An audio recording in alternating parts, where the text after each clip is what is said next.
ఒక మాటలు చెప్పాలంటే బ్రహ్మాండం కట్టుకున్నారు వాళ్ళు. అంతేకాదు ఈ రకంగా చంద్రబాబు నాయుడు గారు అనేక రకాలుగా దోచుకునేటటువంటి కార్యక్రమాలు వాళ్ళు చేసేటటువంటి కార్యక్రమం చేస్తున్నారు. ఇది చాలా దుర్మార్గమైనటువంటి విషయం. ఇవాళ ఈ రాజధాని నిర్మాణంలో చంద్రబాబు నాయుడు గారు చాలా తప్పులు చేసుకుంటూ పోవటం వల్ల ప్రజలు కూడా చాలా విసుగు చెందేటటువంటి పరిస్థితి ఏర్పడతా ఉంది. అసలు ఒక విషయం నేను చాలా స్పష్టంగా చెప్తాను, ఇంతకు ముందు కూడా చాలా సందర్భాల్లో చెప్పాం. అసలు రాజధాని నిర్మాణం అక్కడ సెలెక్ట్ చేయటమే చాలా పెద్ద తప్పు.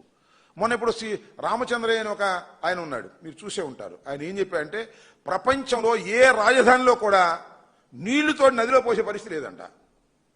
నీళ్లు రాజధానిలో ఉన్న నీళ్లు తోడి నదుల్లో పోసేటటువంటి పరిస్థితి. అంటే రాజధాని అనేది పల్ల ప్రాంతంలో ఉంది, నది ఎత్తు ప్రాంతంలో ఉంది. కొండవీటి వాగు నుంచి వచ్చేటటువంటి నీరు వెళ్ళి నదిలో దానంతా అది కలవటం లేదు.